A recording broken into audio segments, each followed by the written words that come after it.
Wildfires in parts of Colorado continue to grow this evening as first responders work to stop new ones from spreading. Thanks for joining us this evening. I'm Mark Salinger. We want to get right to the latest information as new evacuation orders come in for the western parts of the state. First, though, take a look at these new photographs from the South Rim Fire, which is burning near Montrose. The fire grew to 3,500 acres today. That's an area about the size of Chatfield State Park for reference.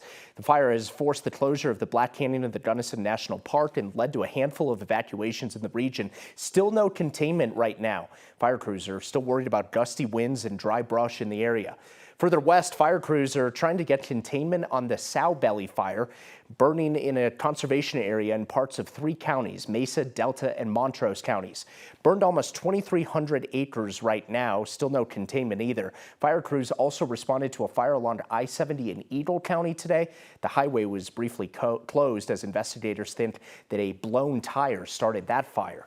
And now a pair of wildfires burning in the far western part of the state near the Utah state line have prompted evacuations near the town of Gateway. The Turner Gulch and Right Draw fires started with lightning strikes on Thursday and began to spread even more today. Those new evacuation orders were ordered this afternoon by the Mesa County Sheriff's Office.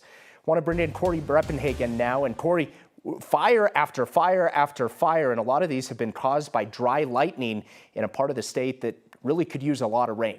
Yeah, that's exactly right. And Thursday was the big day for dry lightning, but really this was the 4th consecutive day that we've seen quite a bit of dry lightning across the mountains and western slope. Today's we're in the mountains, so that wasn't as bad. It's not as dry as the western slope, but dry lightning is when the lightning bolts are making contact with the ground, but it's accompanied with less than 1/10 of an inch of rain. So very little rain to extinguish any fires that get started by those lightning strikes. And the rain is, for the most part, falling from a high elevated storm, evaporates on the way down, creating gusty winds that could help those fires flare up. And if they don't flare up immediately in that evaporating wind, they can hold over for several days, even a week, before a next wind storm comes through and flares up and you get the fires. So there's a lot of lightning strikes out there. We saw the main activity right along the Continental Divide today, which is not as dry as some of the other places. So hopefully we don't get any new fire starts. The radar picture tonight, fairly quiet, not a lot of action as far as today. Probably not too much action tomorrow either across the Front Range. We're gonna have a lot of sunshine through most of the day, maybe full sunshine all the way from 8 o'clock to 2 p.m. There will be a few storms try to form. Our best chance might not come until after 8 o'clock tomorrow. I'll detail that coming up in the full forecast, but check out these high temperatures across the Front Range and Eastern Plains for tomorrow. It's going to be a hot one. I'll detail that coming up in the full forecast. Corey, thank you. Now to a different type of fire. We're learning more about a fire at the Denver Women's Correctional Facility today. We now know 3 people, including a staff member, were taken to the hospital for evaluation related to smoke exposure. But the State Department of Corrections still not saying too much about the fire. No word on how it started or how bad these injuries are. Here's the official statement from a DOC spokesperson. They say an incident occurred involving a group of incarcerated individuals in a fire within one of those housing units. The fire was small and quickly contained. The Office of Inspector General has launched an investigation, and no further details are available at this time. In Lakewood, police discovered a woman's body inside a burning home last night. They're calling her death suspicious. She hasn't been publicly identified yet, but the incident happened at a duplex on Cody Street in Lakewood, about a mile west of Wadsworth between Colfax and 20th. No one else was reported injured, and an investigation is ongoing. In national headlines this evening, the president's trade war is heating up again. Today, President Donald Trump announced a 30% tariff on goods coming from the European Union and Mexico. He says it'll take effect on August 1st. In a statement this afternoon, Mexico's government called the move unfair treatment, and EU leaders threatened proportionate countermeasures if required. Now, the impact of the decisions being made in Washington already being felt here at home. Colorado, of course, at the center for renewable energy. But there's new fear that green energy tax credits that were scrapped as part of the president's signature agenda bill will hurt the industry and our environment. Now News reporter Shalima Maharaj is live in studio tonight. And Shalima, you were speaking with a solar energy executive that's trying to figure it all out, kind of like the rest of us. That's exactly it. Mark, Pivot Energy's Tom Hunt tells me that the company has projects in more than a dozen states right now. He finds this bill incredibly puzzling, especially when energy demand is so great. As sure as the sun will rise, America needs more power. We're seeing so much increase in demand between data centers and electric vehicles and AI and just new buildings. Denver-based Pivot Energy employs more than 200 people. CEO Tom Hunt says 65% of that workforce is in Colorado. We already are seeing in Colorado and nationwide pretty dramatic increases in electricity bills. But there are fears the big, beautiful bill could hold some big, brutal consequences for green energy players. It pledges to repeal a number of green energy tax credits. Projects that are not going to get that credit are going to have thinner financial margins, and we're going to have to make decisions about whether we can develop them or not.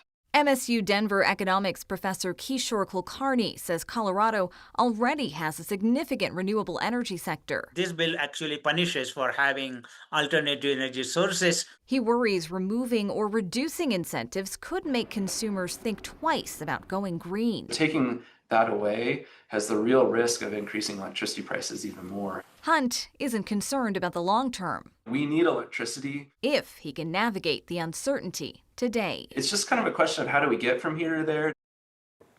Well, I asked Tom Hunt just what kind of a response he's been getting from clients, and he says for the most part they share their concerns about dealing with uncertainty, but they are staying the course and working together to get those projects done. In studio, Shalima Maharaj, 9 News. Trying to navigate all the new world and how many new things are coming up, and it sounds like he's trying to figure it out just like the rest of us. 100%. Appreciate your reporting. Thank you. Now to Texas and the floods, the devastating floods that happened over the last week. People lined the streets to honor a 12-year-old boy who died. Shiloh Wilson was an up-and-coming rodeo star. He and his parents were killed in the flood. Today, a motorcade escorted Shiloh's body to a funeral home in the town of Kingwood to be with his parents, whose bodies were already there. 129 people are now confirmed dead in the Central Texas floods, including dozens of children. More than 100 people are still missing. The president and first lady visited the disaster zone yesterday, speaking with local officials and victims' families. You can help those devastated by the floods in Texas. Our parent company, Tegna, has created a way for everyone to give. Scan the QR code on your screen right now to donate. We also have this information on our website, 9news.com. Tonight, the governor of Texas is asking for additional FEMA money to help 5 counties impacted by that flooding. FEMA has already pledged millions of dollars to assist the recovery efforts and rebuilding efforts as well. Homeland Security Secretary Kristi Noem, who oversees FEMA, talked about the federal government's efforts this afternoon. I went immediately there on the ground and talked to the governor about getting a major disaster declaration signed, and within an hour or two of them requesting it, it was done, decided by the White House, and we pre-deployed dollars right to Texas so that they could make the best decisions responding to their people. And that's what President Trump wants. He wants the states to be empowered. Emergencies are locally executed. They are state managed. The state then manages it. The federal government comes in and supports. Those words echo Noem's stated policy goals as the head of Homeland Security. Her team has said publicly that they want to reduce the size of FEMA and give more power back to the states. CNN reports that Noem has to personally sign off on FEMA contracts and grants worth more than $100,000, which may have slowed down the disaster response in Texas. Other policies have been met with criticism in Colorado over previous months. Back in May, the Colorado Division of Homeland Security and Emergency Management accused the Trump administration of trying to make it harder to get federal disaster assistance. As it stands right now, counties and states generally foot the bill for recovery efforts and are then reimbursed by FEMA for damages to public infrastructure. But under Trump and the proposed changes, FEMA is proposing new standards. Instead of being eligible for assistance when a disaster results in more than $11 million in uninsured losses, the proposed changes would require a minimum of $45 million in losses for the state. Going from where we're at now to 4 times the amount, there's no local budget that can handle that amount of damage and be able to recover effectively right now. So again, those are proposed changes. We've already seen this begin to play out across the country after Arkansas's Republican governor declared a disaster over a series of deadly storms back in March. FEMA denied that request for assistance.